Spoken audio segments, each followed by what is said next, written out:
Hey guys, Laura K483 here, and back with a very, very late and final review video in my series I started on my channel this year of reviews from a stage manager, talking about shows I saw at the 2017 Edinburgh Fringe.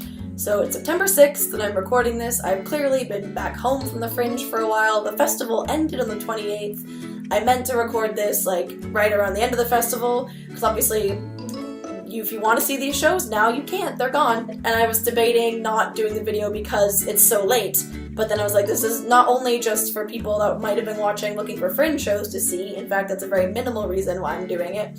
It's because also it's going to be a nice memory for me to look back on. Like I can be like, oh, what shows did I see that year? And I'll have this perfect, nice little collection of videos that will remind me of all the shows I saw, which ones I liked the best, which ones I didn't like, etc. And also, again, just so you know kind of what I was up to. The reason the video is so late is because the festival ends and then you have to do the get out. You have to take all their shows away, load out the venues, put them back to neutral, because the venue we were using for the shows I was working on is not a theater. It was a building that belonged to the university. It's their School of Architecture. So we had a lot of work to do to get all that stuff out of there. So by the time I was rested and recovered from the end of the Fringe, well, it's now. You can tell some time has passed because new room. I'm clearly not in Scotland. New hair.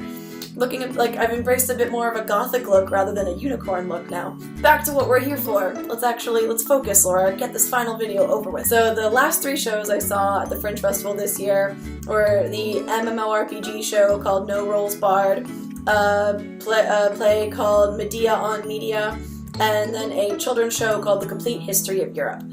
And in that order. So we'll start with the MMORPG show.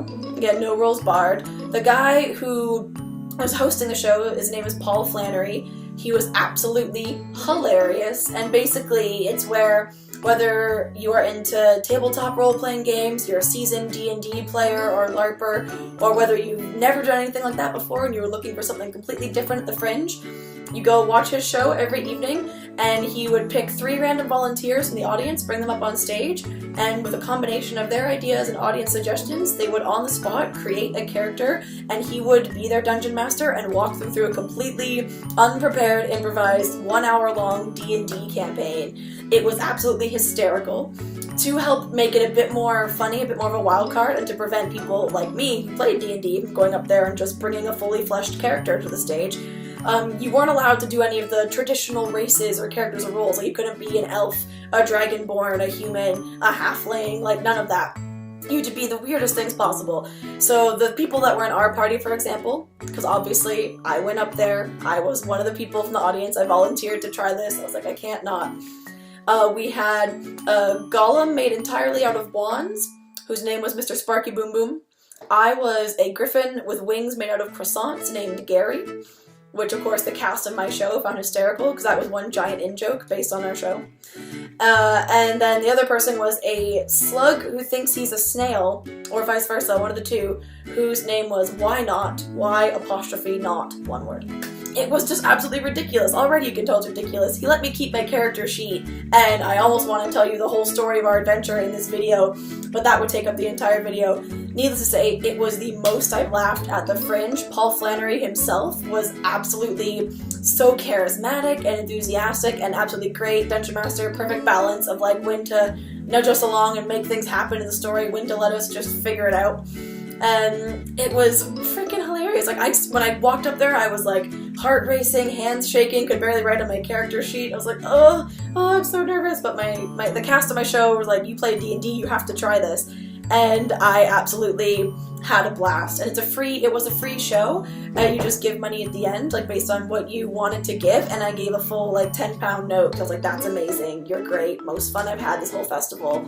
Loved it. And like I said, it has something for both the seasoned D&D players and noobs. No one in my cast that I went to see the show with play D&D or anything like that, and they loved it just as much as I did. So that one was amazing, absolute 10 out of 10, give it like 20 out of 10 if I could. Had a blast. Obviously production value, like it wasn't one with a bunch of lights and costumes and stuff because it's like an improv thing to play a D&D game. He did have an incredible giant D20 he had made himself that was about like bigger, maybe as big as my head and then more circular and wider. and we literally like rolled it like a bowling ball down the aisle to roll our dice rolls while playing this game. And he had a soundboard with some sound effects geared up and ready to go just for some extra comedy in moments. Like there was one where, what was it, like right before we roll the dice, he played the song, like, they see me rolling and hating, and we just started laughing. And then he had like dramatic music for really big dramatic moments, but again, all off the cuff, all just winging it. He just had a list of sound clips ready to go. And I mean, we walked into the room, he is in costume, his full like bard, somewhere between like if Aragorn in his Strider outfit when you first see him in Lord of the Rings and like a minstrel had a baby, it would be this costume. And he's playing his guitar, hood down, with a stick of incense stuck in the guitar at the end and burning. Like, that doesn't set the mood, I don't know what does. So yes, amazing show, 10 out of 10. If you ever have a chance to go see it, 'cause I know the show tours, he does other similar projects, just go do it. The next show I saw was by, I don't have the tickets with me anymore, I want to say a Chinese company. If they're not, if they are some other Asian country's heritage, I'm so sorry. I'm not trying to be racist, I don't have the paper or my fringe program with me anymore. They were doing a take on the ancient Greek tragedy of like Medea, but it was called Medea on Media, and every scene of the play, they didn't do the whole play, the whole Greek tragedy is like hours long, but every iconic scene from the play, they did in a new style, popular media. So the show started out as a press conference, and then at one point became like a video game fight scene, then it became like a Japanese soap opera, then at one time it became cartoons. They're talking about the part where Medea murders her children in a really heavy, dark thing, and it's the part where she's murdered her kids, but it's like Bugs Bunny and Tweety Bird doing the scene. By all, like, on paper, it should not have worked. It should have been the weirdest thing ever. But it was great, and it really goes to show how universal like some of the themes are. Like even when you're doing all these different takes and styles on it, you can still get to the heart of the story. Also showed incredible versatility on the actor's part, and they managed to have some fun with a very dark, very twisted Greek tragedy, which was great. And all of the part that made it super theatrical was all the between scenes they all changed their costumes on stage, and they all like redid the things. So like they never had the lights go down, try and do the scene changes in quick time so you barely notice. Like everything was very, you're gonna watch the actors change costumes now to do this. You're gonna watch them move the furniture and like wipe up the water they just put on the stage during that one scene. And it was great. It took me a while to get into it because I didn't quite realize what they were doing with the play until like 2 or 3 scenes in. So at first I was a little like, I don't know. But once I got into it and like bought into the premise, absolutely loved it. I do think the middle was the strongest, and then the final scene went on a bit too long. It was like a musical number that just by the time I was like, okay, we get it. Like, end the show now. You want to end it on the high, and just took away from it a little bit. Other than that, though, insanely creative, very, very interesting to watch. I'll give it like an 8.5 out of 10. And I saw that one at C Venues, the place I was working at. The Paul Flannery one was at the ballroom in the counting house, I think. I might be wrong. Again, this is what happens when you record videos so late after the Fringe.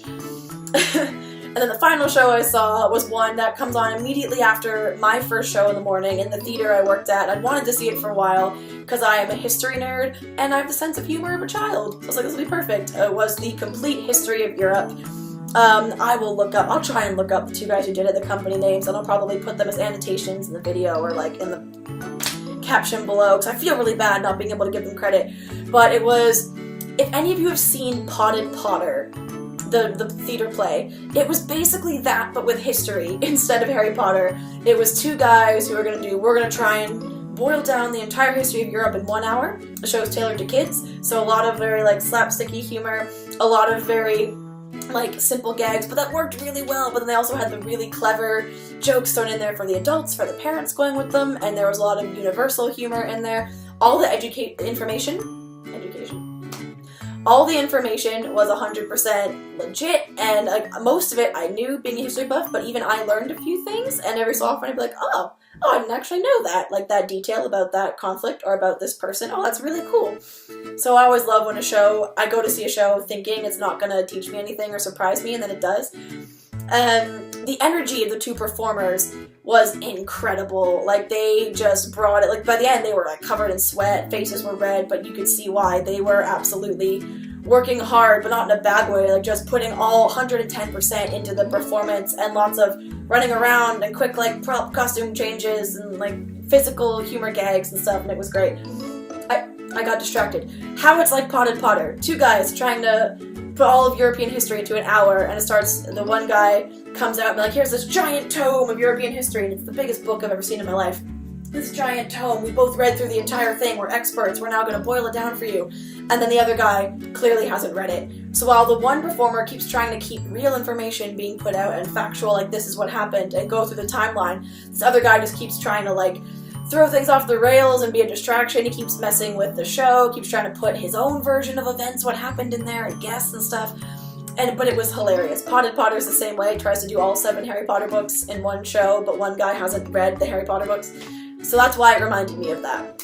And it was super fun. Again, if you're going to see some very adult, very intellectual piece of theater, like, you would not enjoy this. That's not what it was for. But if you were looking for a piece of theater to see with like entire family, this was it.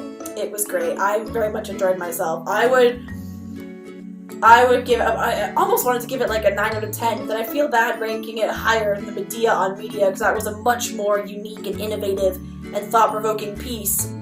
I just genuinely had a lot of fun in the complete history of Europe. So here, we'll give it the same score. We'll give it an 8.5 out of 10. And again, production value, like lights, nothing fancy. They only had a few sound clips. The costumes were just quick, like throwing on funny hats, mustaches, facial hair, some cloaks, like nothing massive, because it's them trying to do the entire history of Europe in an hour.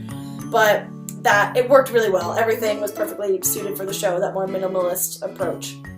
Anyways, I know that wasn't a very detailed video, but again, this all was like over a week ago at this point. I'm unconscionably late with the video. I'm sorry, but better late than never. I wanted to finish this series of videos properly.